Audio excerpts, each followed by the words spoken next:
Cordial saludo. Vamos a hablar sobre enfermedades huérfanas, enfoque por el médico general. Para hablar sobre este tema tenemos que empezar definiendo las enfermedades raras o enfermedades huérfanas. Son sinónimos, sin embargo no existe una definición única. Pero empecemos con que las enfermedades raras son aquellas que se encuentran en unas pocas personas en una población determinada. Cada país tiene definido su enfermedad huérfana o rara. Eso va a depender de las políticas y sistemas de salud de cada país. De otro lado, las enfermedades huérfanas son aquellas que debido a que las instituciones de investigación, los laboratorios farmacéuticos, las mismas políticas de salud las tienen desatendidas, se llaman enfermedades huérfanas. Sin embargo, existe un movimiento importante por parte de los pacientes y cuidadores y de algunos profesionales para cambiar este nombre. En Colombia las nombramos por la ley 1392 que veremos más adelante como enfermedad huérfana. Podemos ver en esta gráfica que cada país tiene su designación de enfermedad huérfana. De tal manera que en Colombia, por ejemplo, se define una enfermedad huérfana como una en cada 5.000 personas. Sin embargo, miremos que en los Estados Unidos es de las que sufren menos de 2.000 personas y en Europa uno de cada 2.000.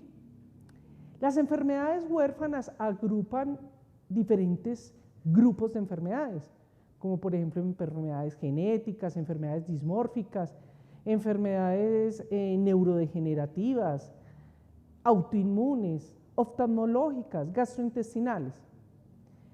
Aproximadamente en la literatura, incluso la Organización Mundial de la Salud dice que existen entre 5.000 a 9.000 a 8.000 enfermedades huérfanas. Pero Orphanet, que es la base más importante a nivel del mundo por la Comunidad Europea para enfermedades huérfanas, describió para el 2019 9.603 enfermedades, de las cuales Colombia solo reconoce 2.236. Como vemos en esta tabla, y queda a la disposición de ustedes, las diferentes normatividades en los diferentes países. En Colombia, para Colombia tenemos la ley 1392, que se promulgó en el 2010. Esa ley 1392 es la que define todos los derechos que tienen los pacientes con enfermedades huérfanas. Después de haber sido promulgada, han salido o hay articulada una serie de leyes para estas enfermedades, como la ley 1751, la ley estatutaria de salud, donde hay especial atención a los pacientes con enfermedades huérfanas, o como por ejemplo la 2048, donde a partir del 2016 estas enfermedades, por ser designadas como enfermedades de salud pública, deben ser reportadas en el CIVIGILA. En la última ley que tenemos, que es la 023,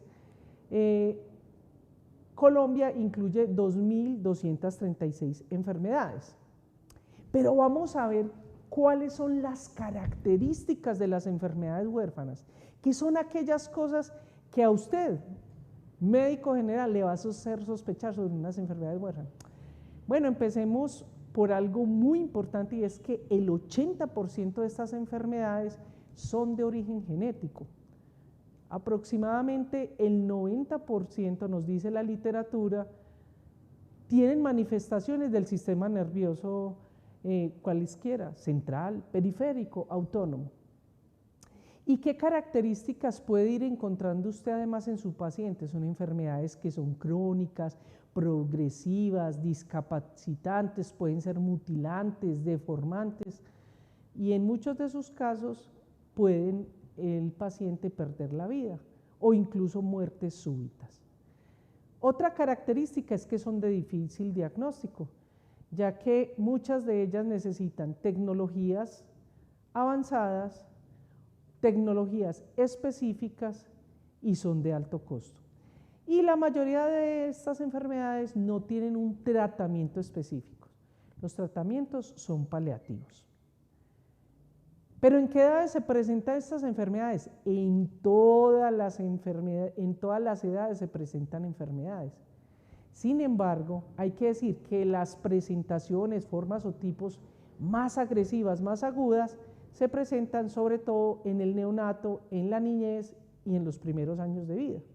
Sin embargo, las crónicas, las que van deteriorando y las que pueden llegar a ser muy discapacitantes, se presentan durante toda la vida. Pero eso hace que nuestros pacientes no tengan una buena calidad de vida y una vida digna. ¿Y cómo sospechar usted en su consultorio médico general? Y aprovecho porque quiero reivindicar la medicina general. ¿Cómo hace usted para sospechar sobre una enfermedad huérfana o rara? Recordemos que son sinónimos. Pues aquí les doy unas claves que sugieren que hay una enfermedad huérfana o rara. Y esas claves son lo que usted se debería preguntar. Entonces, historia familiar positiva, sea porque el paciente, por la anamnesis que usted hace, le muestra unas manifestaciones o porque le refieren el paciente o los cuidadores, tenemos que sospechar y mirar cuando tenemos más de un miembro de la familia, así sea tanto en primero como en segundo o en otros grados de consanguinidad. Cuando tenemos hermanos o muertes inexplicables o muertes en el neonato o en los primeros años de vida, cuando hay consanguinidad, sobre todo aquellos médicos que trabajan en las periferias, en los municipios, donde generalmente las poblaciones tienen una consanguinidad que no está caracterizada.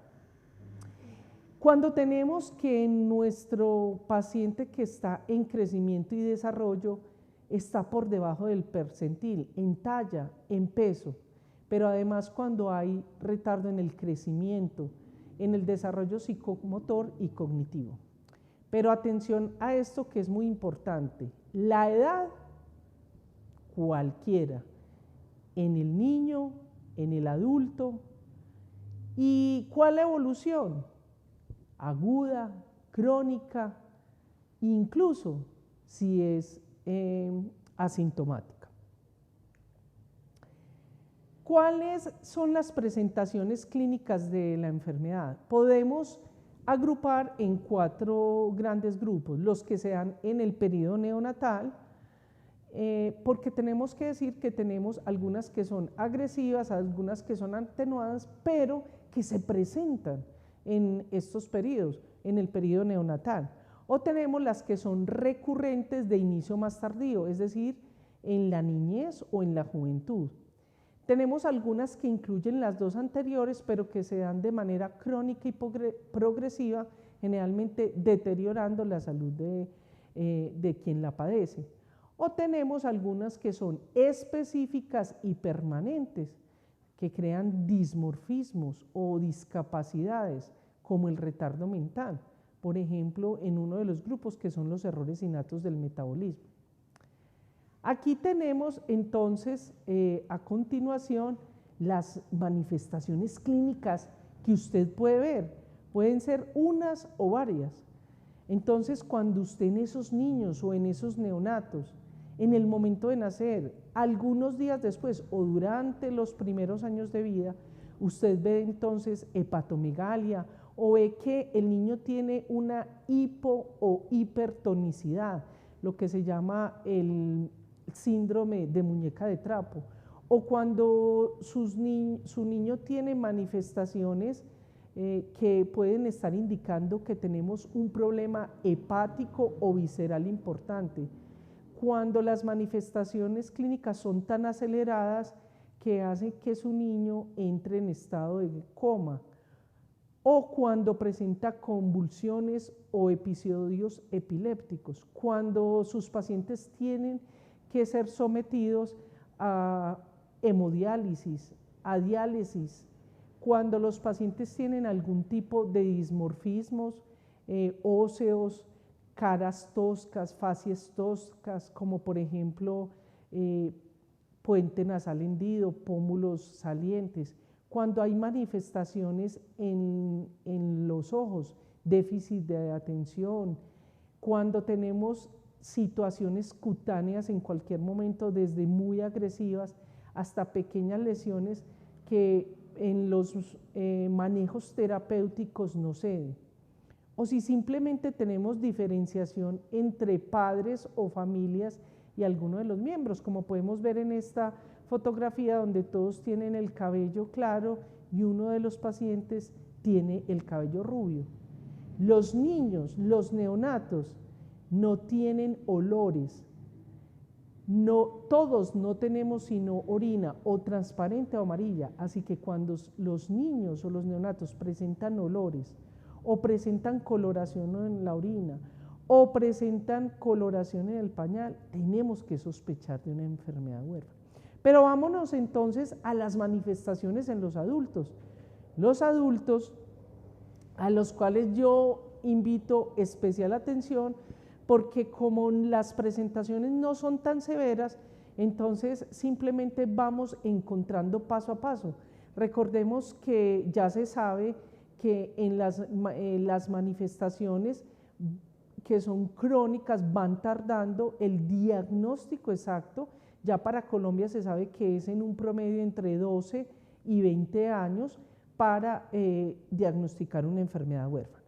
Entonces en los adultos podemos encontrar signos oculares como por ejemplo la manifestación de sal y pimienta o la mancha rojo en cereza, o cuando hacen una cirugía y encontramos que las articulaciones se coloran, cuando en los rayos X encontramos cambios a nivel visceral, por ejemplo cardíacos o pulmonares, cutáneos, cuando tenemos, puede ser en el rostro o en alguna parte de la piel, angioqueratomas, que se pueden estar en tantas enfermedades, estas manifestaciones que estoy refiriendo. Enfermedades que tienen que ver con el sistema nervioso como hemiparesias, como hormigueos, parestesias, disestesias, como sensaciones de quemadura, de que se pone hielo, manifestaciones cutáneas que pueden estar localizadas, como por ejemplo plantas de los pies o palmas de las manos.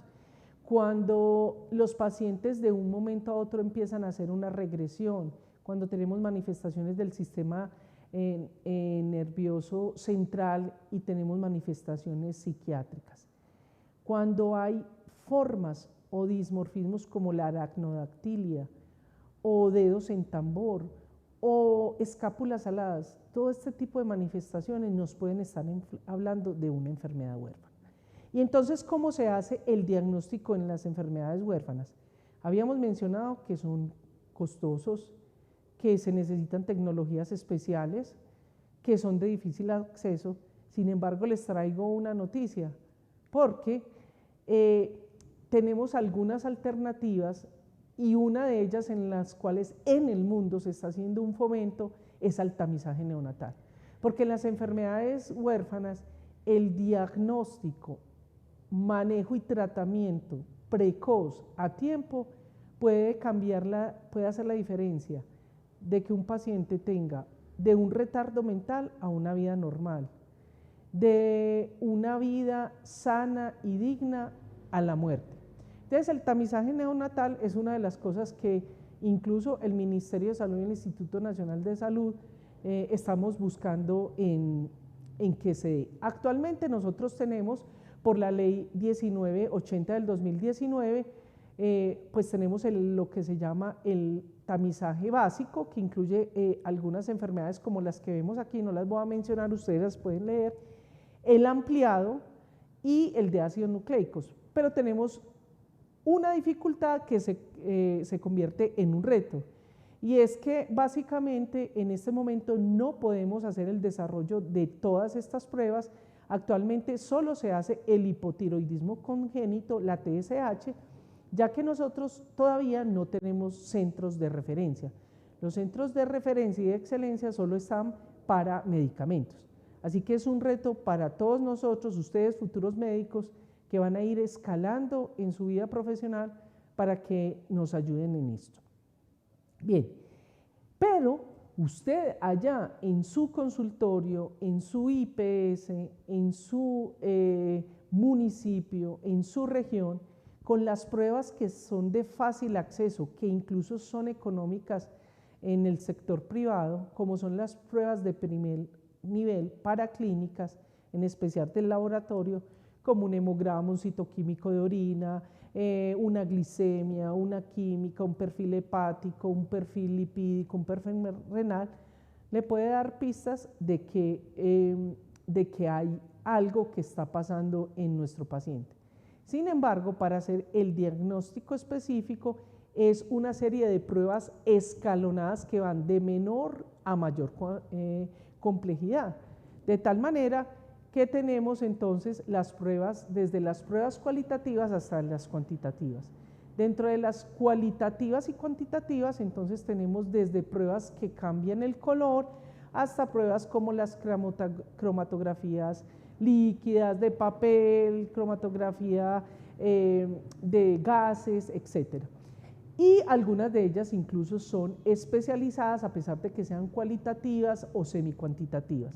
Tenemos las pruebas entonces especializadas que también pueden ser incluso cualitativas, pero que son específicas para algunas enfermedades o un grupo de enfermedades, o cuantitativas que utilizan tecnologías que tenemos en nuestro país, como por ejemplo el HPLC, que es la cromatografía líquida de alta resolución, o la espectrofotometría de masa. Actualmente tenemos una herramienta a nivel del mundo que nos ayuda mucho, que son las pruebas moleculares. Sobre todo muchos ya de ustedes deben conocer el NSG, que es la secuencia de siguiente generación. Sin embargo, los invito muy especialmente a que no entremos en un determinismo genético, ya que muchas veces, si no se tiene la variante genética o mutación, se le quita el diagnóstico al paciente.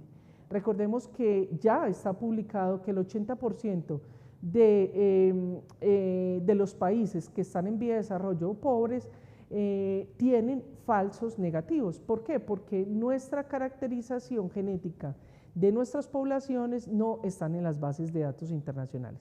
¿Cómo es el tratamiento? El tratamiento en su gran mayoría lo hacemos no específico paliativo, de acuerdo como se van presentando en el sistema nervioso o sistémico, por ejemplo cutáneas, articulares, anatómicos. Pero eso no va a estar específicamente actuando sobre la enfermedad, como si lo tenemos para algunos tratamientos específicos van desde el hecho en el que se pueda cambiar la dieta, algunos hábitos, quitar algunas de los factores que pueden estar provocando o exacerbando la enfermedad.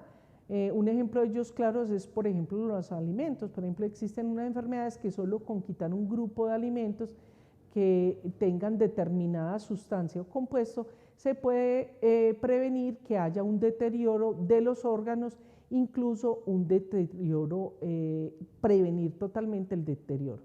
Existen dentro de las farmacéuticas productos que suplen las necesidades por la limitación, por ejemplo, de alimentos o de medicamentos que van a frenar, enlentecer la enfermedad, aumentar el pronóstico de vida y mejorar la calidad de vida del paciente. Tenemos entonces así algunos específicos que son tratamientos como la terapia de reemplazo enzimático, o como tenemos por ejemplo las nuevas tecnologías en RNA de interferencia. La alimentación con este tipo de medicamentos o tratamientos es que son de alto costo. Por ejemplo, una terapia de reemplazo enzimático puede costar entre 750 y $850.000 anuales vitalicios. Entonces eso hace que sea un poco costoso, pero en la medida en que vamos diagnosticando, pues esperamos que estos precios bajen. Las enfermedades huérfanas en un enfoque del médico general pueden ser de muchísima utilidad la actividad que ustedes hagan en sus consultorios, porque cuando ustedes sospechan y reportan al sistema de vigilancia epidemiológica, Civigila, que está en el INAS, Instituto Nacional de Salud, podemos empezar a cambiar todos los paradigmas, todos los retos y limitaciones que tenemos con estas enfermedades. Entonces, existe un protocolo que es el protocolo de vigilancia. Hasta el momento este es el último que tenemos del año pasado, del 2022. Sin embargo, el único cambio es que está la nueva ley donde admite 50 enfermedades más, o sea, las 2.236. Este anexo es el que ustedes pueden bajar directamente desde la página web o del Instituto Nacional de Salud o del Ministerio de Salud, donde están esas 2.219 enfermedades. Pero, ¿qué hacer con eso, querido doctor? Simplemente usted allí tiene que buscar en este anexo del protocolo, tiene que buscar el nombre de la enfermedad, seguidamente busca el CI-10 y usted mira si en la historia clínica del paciente está consignado o usted lo puede sugerir. Esto es lo más importante, que es buscar si, qué se necesita para poder subir al Civigila. Es decir, el tipo de confirmación puede ser por laboratorio o por clínica, como lo vemos acá. Entonces, aquí tienen ustedes que si es por clínica, aquí nos indican las especialidades que pueden emitir el concepto clínico para dar el diagnóstico. Y el que es solo del laboratorio, si usted encuentra el resultado del laboratorio, usted lo puede subir al Civigila.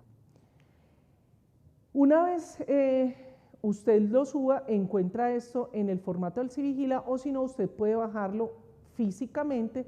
Lo digo sobre todo para las personas que de pronto no tengan internet o que de fácil acceso, y debe buscar la página de reporte al Civigila donde está el evento 342. Allí tiene que certificar y colocar que fue diagnosticado por clínica o que fue diagnosticado por laboratorio. Aquí les dejo mis datos personales. Por favor, recuerden, si tienen alguna duda pueden contactarme. Si tienen algún paciente me pueden contactar y puedo ayudarles para que gestionemos con este paciente un diagnóstico, tratamiento y manejo adecuado y precoz. Muchas gracias.